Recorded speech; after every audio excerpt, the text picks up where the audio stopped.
Men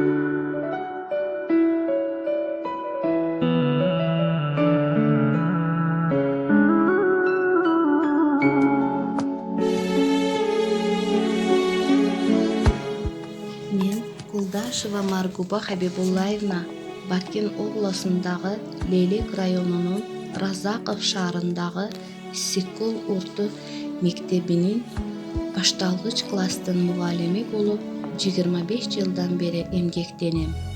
Бүгүнкү күндө муну мугалимдин ар тараптуу тажрыйбаны күтөт. Окуучулардын талабына ылайык чыныгы мугалимдин эмгеги аларды билимдүү, тарбиялуу жана жашоосуна даярдык менен устуруу. Мугалим бул кесиптердин сереси. Мугалим бул кесиптердин доросу. Мугалимдер сыйкырдуу бир дарактай, жайдыр кыштыр бышып турган момосу. Күн сайын ар бир окуучумду жаркын маанай менен күтүп, билимге толгон көздөр менен узатып рахат алам.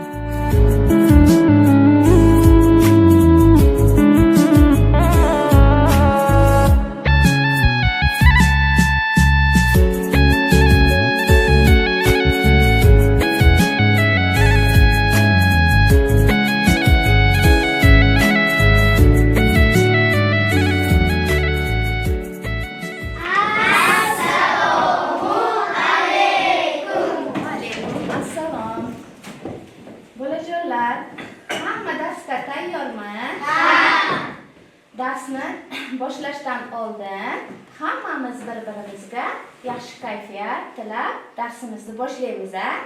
Kayfiyatingiz bo'lamiz. Bu xatolar qilish mumkin. Kayfiyatlarni ko'taramiz. Bu yutuqqa erishamiz. Diqqat qiling so'zimga. Quloq soling o'zimga. Vatanimiz tabiati osmonu par tog'lari, tuprog'i suvlari, suylang qaysi fandir bu? Bolalar, darsimizni boshlashdan oldin oltin qoidani aytib o'tamiz. Qani Avazbek, darsda aktiv qatnashish. Xonzoda begim, o'qituvchilarga javob berish. Sevara, o'zganing fikrini tinglash. Mumtoz begim, o'z fikrini erkin bayon etish. Zohidjon, a'lo baholarni o'qish. Ibragim, o'z vazifasini o'z vaqtida bajarish. Umida, darsda tinch o'tirish. Ozodbek, darsda aktiv qatnashish. Endi bolajonlar, uyga berilgan vazifa qaysi mavzu edi? Qani kim aytadi? Mumtoz begim,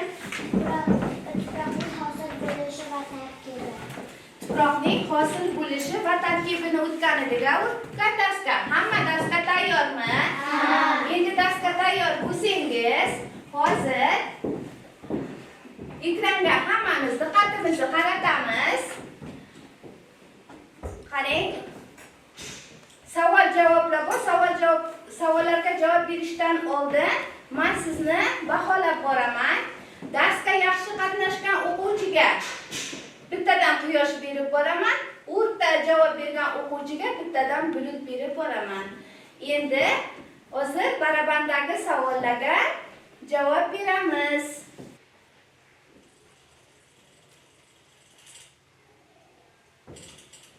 Qani bolajonlar, savolni o'qiymiz. Kim o'qiydi birinchi? Qani qo'l ko'tarib javob beramiz. Qani Mumtoza begim? Nima uchun to'kilgan daraxt barglarini yoqish mumkin emas?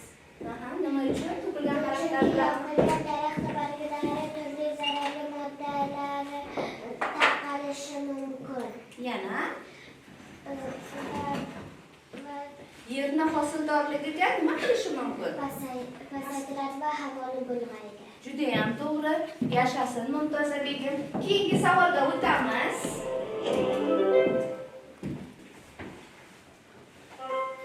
Tuproq haqidagi qanday qoidalarni biz yodimizda tutamiz? Xonzoda begim. Suv qattiq va tasmon. Suvda aylanib turadi. Yer yuzida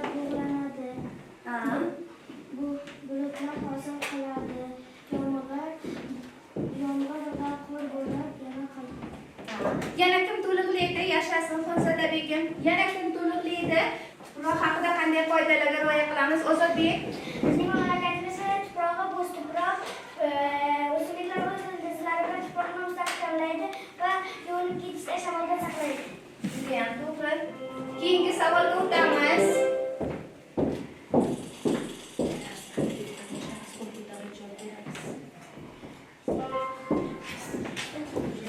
Ana onajon o'qituvchi savoli. Qirg'iziston tekisliklarida qanday tuproq eng ko'p tarqalgan? Ha. O'lkamizning asosiy tuprog'i bo'z tuproq va tala so'mraslarida ko'p tarqalgan. Bo'z tuproq ko'p tarqalgan. Yashasin. Keyingi savolga o'tamiz. Yashasin onajonga ham. Quyosh. Ana Sevara qizning javob bersinchi. O'simliklardan o'ziga nima oladi? O'simliklar tuproqdan o'zlariga ozuqa olishadi. O'simlik ildizlari esa havo bilan nafas. Qayerdan nafas oladi? Tuproqning ostidan nafas oladi. Yashasin Sevara qizim. Keyingi savolga o'tamiz yana.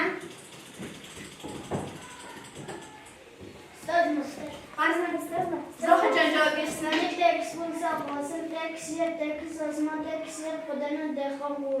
Yashasin. Yana keyingi savolga o'tamiz. Yer haqida maqola hammamiz yozganmiz, ha?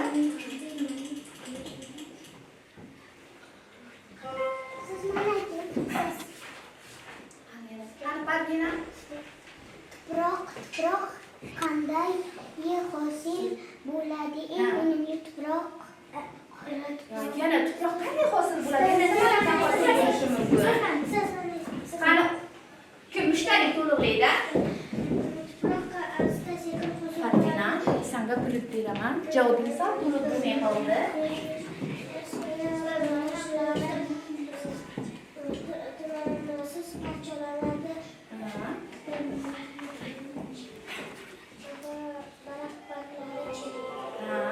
Qandoq aytdi? Ana shu daraxt barglarini chirindilardan ham tuproqqa aylanadi. Tuproq hosil bo'ladi. Qani keyingi savolga o'tdik. Hozir. Qani Umida qizim javob bersinchi, tushuntirib berdik. Boquvchi degan so'z yerga yaxshi o'g'ittirib, yaxshi hosil oladigan dehqonni biz yer boquvchi deb ataymiz. Ofarin, juda ham to'g'ri. Keyingi savolga o'tamiz yana.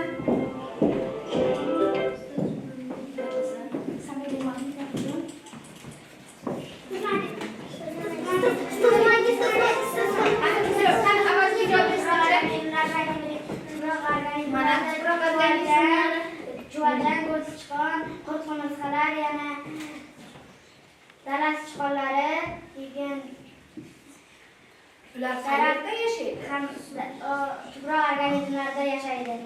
Yashasin. O'tirib Avazbek judayam to'g'ri javob berdi Avazbek ham. Oxirgi savolimizga keldik.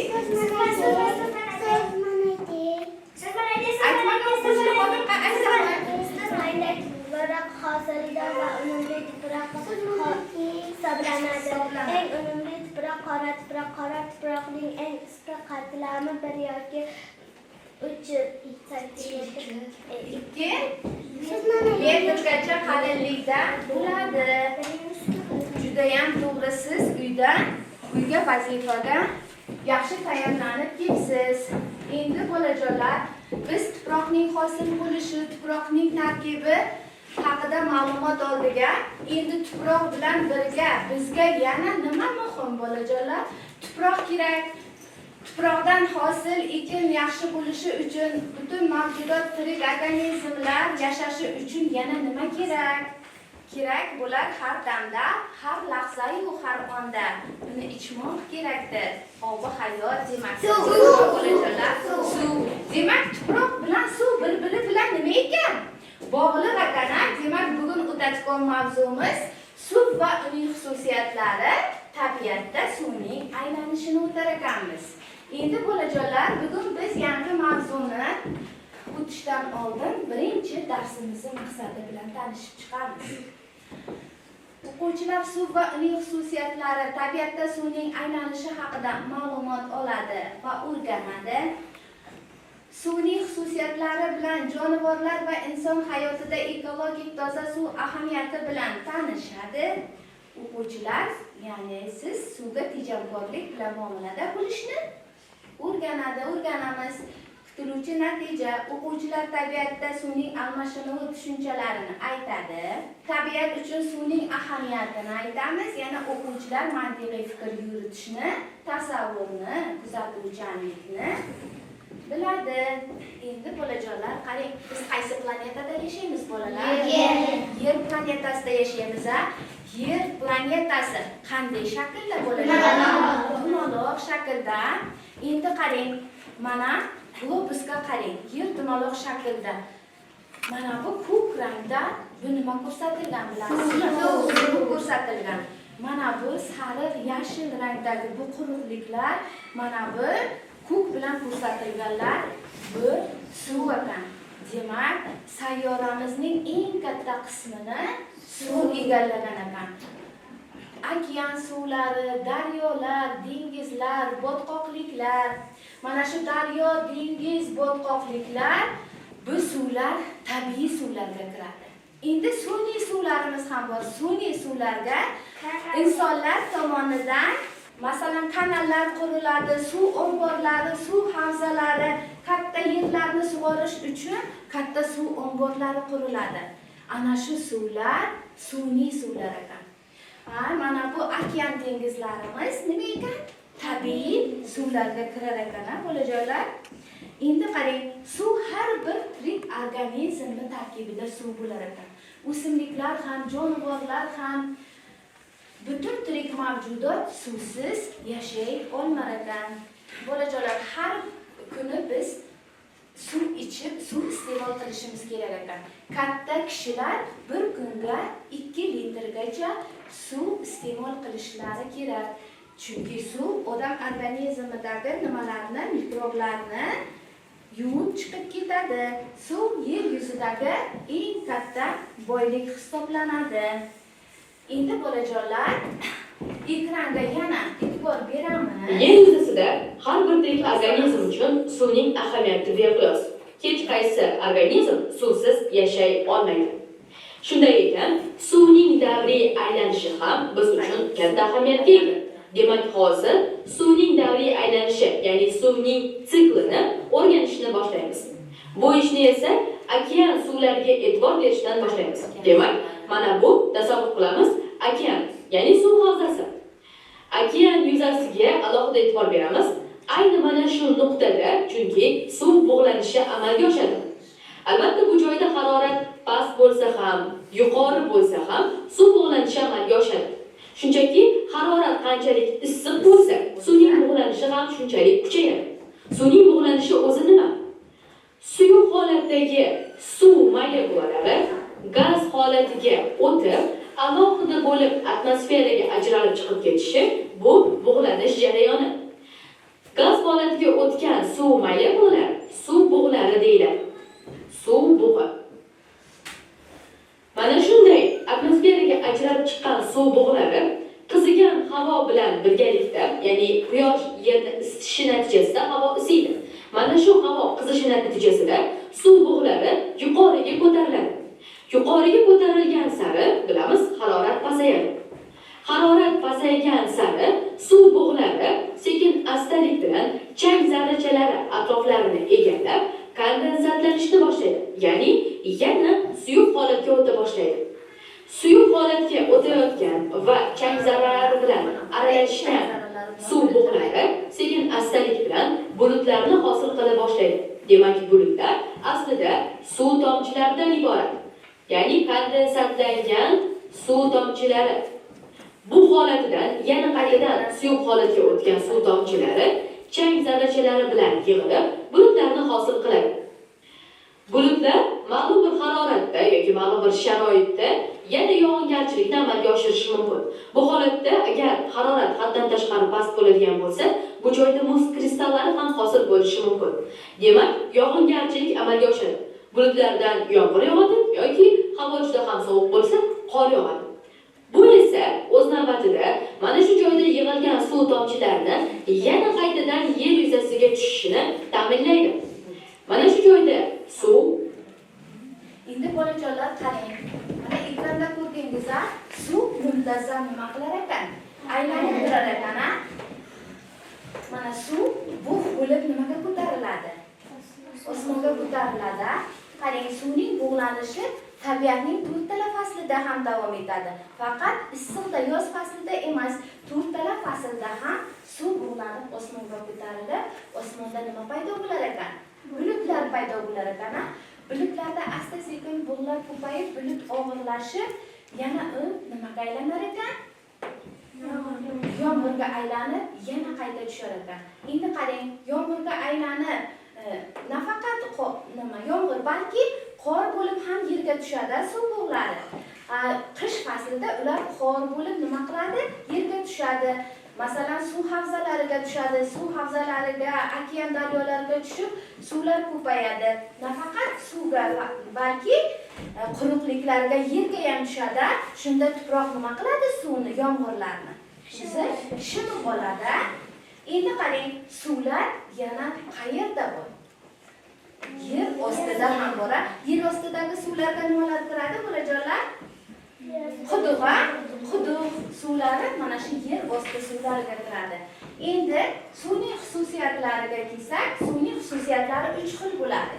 Suyuq holatda, gaz holatda, yana qattiq holatda bo'ladi. Suvning qattiq holati. Suv muzlaganda, qarang, qanday holatda bo'ladi? Qattiq holatda bo'ladi. Suv muzlaganda ham suvning hajmi kengayadi. Suv qaynaganda ham hajmi kengayadi. Suv muzlaganda ham hajmi kengayadi. Mana bu suvning qanday holati bolajonlar? Bu suvning suyuq holati. Suyuq holatda biz suvni nima qilamiz? Iste'mol qilamiz. Endi bolajonlar suvning issiq holatini ko'ramiz.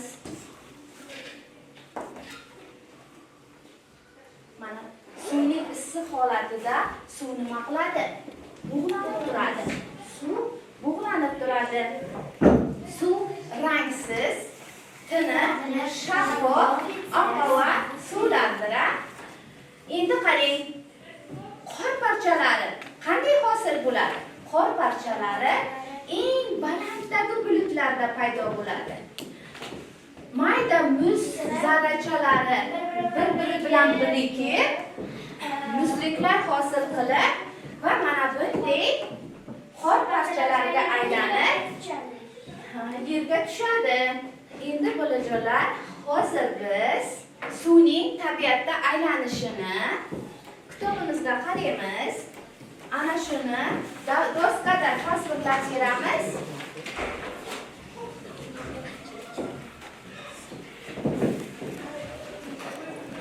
Navbatidan chiqib suvning tabiatda aylanishini tasvirlaymiz. Qani o'zi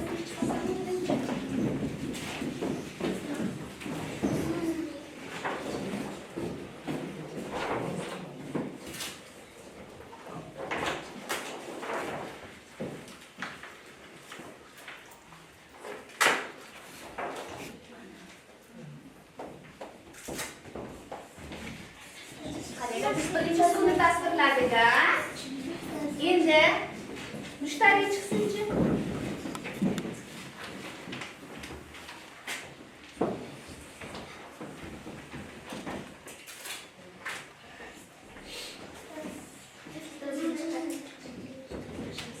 Qani bizamiz darsga qatnashgan o'quvchilarni men yana baholab boraman.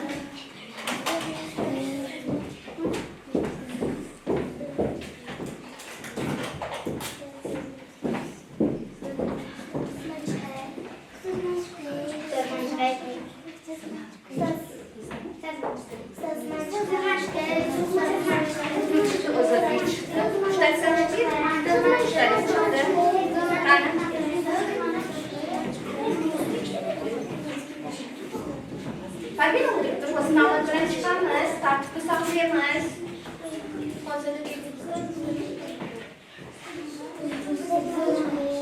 Qarang, bulutlar paydo bo'ldi. Suvdan bug' ko'tarilib, bulutlar paydo bo'ldi. Endi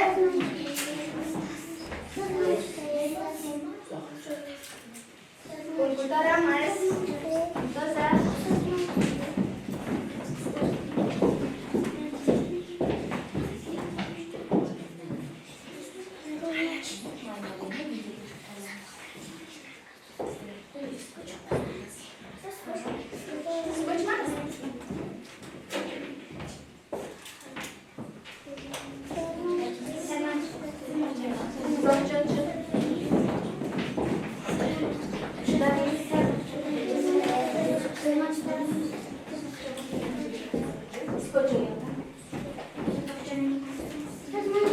Avazga chiqsin, mana meni ham chiqadi. Qarang-a. Quyosh tepada qoldi, yana pastda nima qilyapti? Bulutlar bo'g'lanyapti. Avazga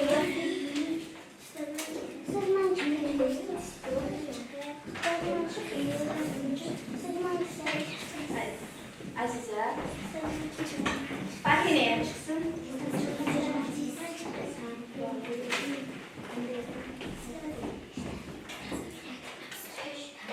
Mira qolib ketdimi?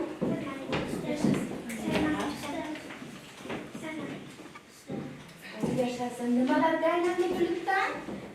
Tomchilarga aylandi. Fatina, qo'ying.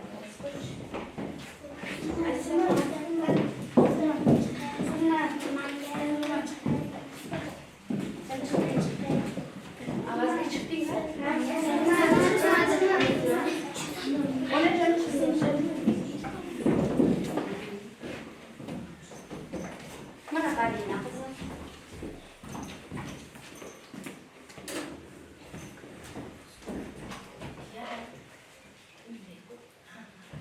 Qarang, tomchilar yana qaytib nimaga tushdi? Suvga tushdi. Qarang, suv bug'lanib, osmonda bulutga aylandi. Ha? Quyosh nima qildi? Bulutlarning ortida qoldi. Yana bulutlar tomchi bo'lib qayta nima qildi? Suvga aylandi. Demak, suv aylanishini biz nima qildik? Tasvirlab berdik. Endi bolajonlar, endi yangi mavzumizni mustahkamlaymiz. Mana tabiatda suvning aylanishini biz nima qildik? O'zi do'stlarda tasvirladik. Mana tabiatda suvning aylanishi. Endi biz mana shu yerda tomchilarda savollar bor. Tomchilardagi savollarga bittadan chiqib javob beramiz. Deymiz. Qattiq. Suv yilning qaysi faslida bug'lanadi? Suv yilning yoz, to'rttalar faslida ham bug'lanadi. Suv muntazam aylanadi. Ozodbek.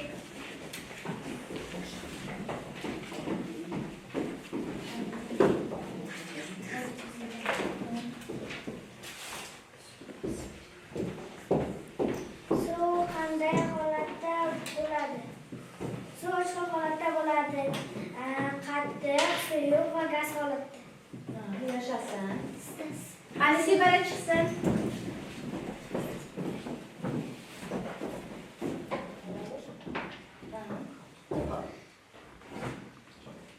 Qor parchalari qanday hosil bo'ladi?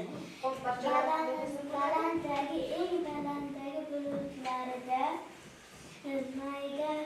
mayda mushchalar birikib qor parchalariga aylanadi va yerga tushadi.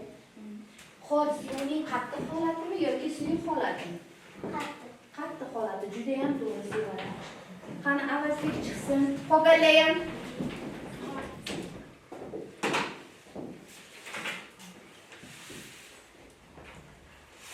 Suv haqida maqola yoki she'r ayting. Yomg'irda ham, havoda ham, hamma joyda, suvda ham doimo meni ko'rasiz, men bilaman hatto muz. Yashasin. Zohidjon.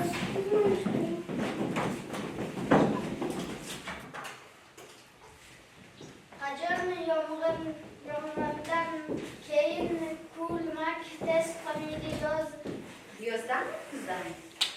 yoz faslida yomg'irdan suv kulmak tez qilmaydi. Nima uchun endi yoz faslida tez qilishdi? Yoz fasli juda issiq bo'ladi. harorat issiq bo'ladi. Yashasin Zohirjon.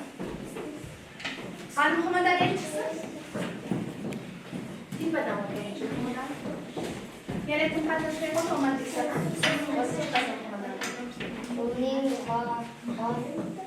xossalarini ayting. Suvning xossalarini ayting. Suv qattiq, oqva, muz, shaffof, Judayam to'g'ri. gasnon holatida bo'ladi. Yashasin Muhammad Ali. Qani omadli.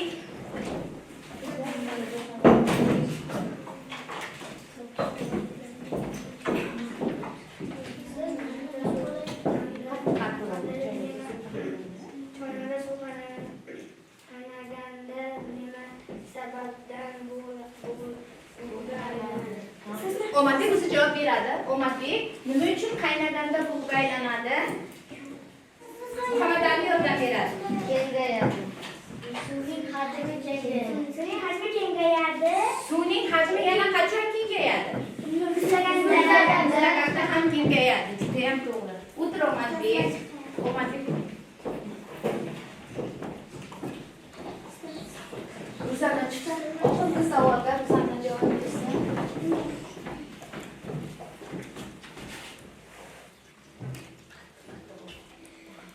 Tabiat suvning aylanishi qanday ahamiyatga ega? Ana aytib yursinlar, qanday ahamiyatga ega? Tabiatda suv nima qilar ekan? Aylanadi. Qanday qilib aylanadi?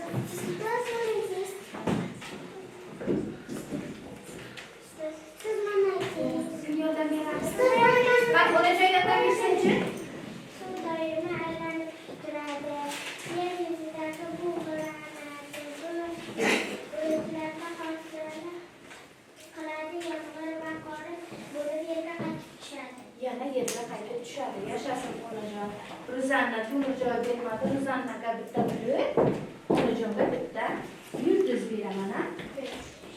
Endi bolajonlar, hozir diqqat bilan quloq solamiz. Hammangizga men test savollarini tarqatib chiqaman. Test savollarida biz o'qib turib faqat nima qilamiz? To'g'ri javobni belgilaymiz.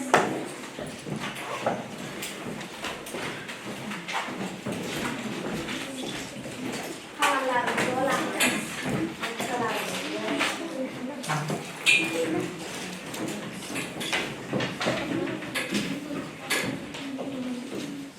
To'g'ri javobni belgilaymiz.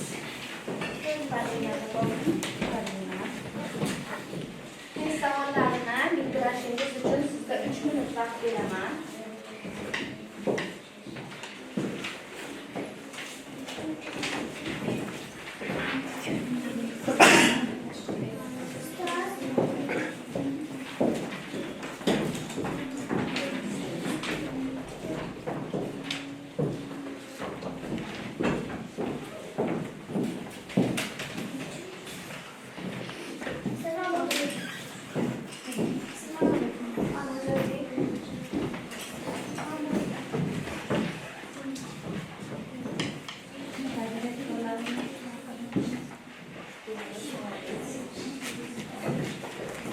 O'zbekcha bitta yulduz test savollarini to'g'ri bajarganligi uchun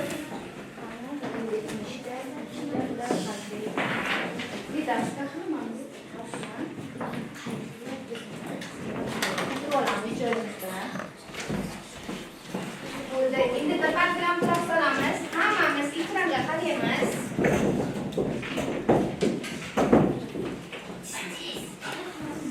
Bolalar, bugun biz darsimizni maqsadiga yetdikmi? Diqqat bilan quloq solamiz. Biz tabiatda suvning almashinuv tushunchalarini aytamiz, ayta olamiz. Tabiat uchun suvning ahamiyatini ayta olamiz. Mantiqiy fikr yuritib, tasavvurni, kuzatuvchanlikni biz nima qildik? O'rgandik. Demak, biz bugungi darsimizni maqsadiga yetdik. Uyga vazifa: suv va uning xususiyatlari, tabiatda suvning aylanishini o'qib, mazmunini so'zlab, tabiatda suvning aylanishi Bitta mana bu rasmni vatanshunoslikdan tutgan albomimizga chizib, o'qib so'zlab kelamiz.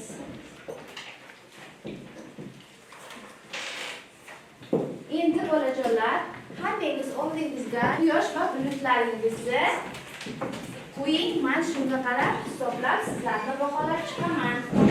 Mushtariy, to'rtta quyosh, молодец, 5. Ozodbek ham darsga juda ham yaxshi qatnashdi. Mushtariy Ozodbekka 5, Umidaniki 5, Omadbekka 4, Talbina 4, bittasi bulut ekan. Ayzaxonga 5, Muhammadali 4, Mumtoza begim juda ham yaxshi qatnashdi. Zohidjon ikkalasiga ham 5. Gulzamna Ibragim yana harakat qilamiz. 4, ikkoviga Onajonga 5. Xurshid bu safar harakat qilamiz. Kelgusi darsda 4, Abazbekka 5, Xonzoda begim juda ham yaxshi qatnashdi 5, Sevaraga ham 5, Ziyodaxon faqat bitta quyosh Ziyodaxonga 4. Shu bilan bugungi darsimiz nihoyasiga yetdi. Qimmatli kesipdoshlar, жылдың мықты мұғалімі сынағына башталғыш класстың мұғалімі Құлдашева Мағрипа Жекейдің ашық сағатына қатыстық. Сабақтың темасы суның табиғаттағы айлануысы, суның қасиеттері. Сабақ негізінен талапқа жауап береді. Оқушылардың сабаққа болған қызығуысы, алардың білім сапаты, сабақты қабыл алуысы жақсы деп бағаласақ болады. Ал эми мұғалімдің ишмердүүлүгүндө окуу технологиясыны ыкытуу колдонду. Теориялык билими эң жакшы маалыматтуулугу турмуш менен байланыштырып, күнүмдүк турмуштагы колдонулган мисалдар менен түшүндүрүп берди. Техникалык каражаттарды иштеп, өзүн өзү алып жүрүүсү дагы эң жакшы. Педагогикалык ишмердүүлүгүн карасак, окуучунун позициясын кое билет, убакытты туура бөлүштүрөт, сабакты уюштура билүүсү эң жакшы деп бааланат. Казаков шаарынын Искы орто мектебинин мен окуу бөлүм башчысы боломун. Мына 2024-2025 окуу жылына карата Искы орто мектебинин атынан Кудашев Мағрипа конкурсқа аттанып катышып атат. Эжекей бизде 2000 жылдан бери иштеп жатат. Эмгек стажы 25 жыл болуп калды. Эжекейдин конкурска катышуусуна ийгиликтерди каалаймын. Сабактары эң жогорку деңгээлде жакшы өттү. Балдарды өзүнө тартуусу, жаңы технологияны колдонуп, жакшы сабактарды өтүп берди деп ишеничти айтып кетемин. Эжекейге ийгиликтерди каалаймын. Урматтуу Мағрипа эжекей, бүгүнкү сабагыңыздар аябай жакшы болду. Силер бүгүнкү сабагыңар өзүңөргө жактуу болду? Ооба. Силер көп нерсени үйрөнүп алдыңарбы? Ооба. Азаматсыңар. Бүгүнкү сабакта силер суунун жаратылыштагы айланышы жөнүндө кеңири түшүнө алдыңар. Суу канчалык көп болсо, биздин жашообуз ошончолук жеңил жана бай болот экен, а балдар? Силер татынакай болуп мектептерде билим аласыңар. Анан таза жүрөсүңөр, таза болсоңор ден соолугуңар бек болот. Эжеке, бүгүнкү сабагыңыз аябай жакшы болду. Бул жерде сабактар бири-бири менен тыгыз байланышта болду да. Мына көрсөтмө куралдарын балдардын жаш өзгөчөлүгүнө туура келет. Мына техникалык каражаттарды колдонгонум азыркы биздин заманбап техникабыздын негизиге жооп берет, талаптарга жооп берет. Азаматсың, ишиңе ийгилик каалайбыз. Дагы мындан дагы жакшы балдарга билим тарбияңды берер. Дагы көп издене бергин, сабагың максатыга жетти, азаматсың. Баарыңарга ийгилик каалайм балдар.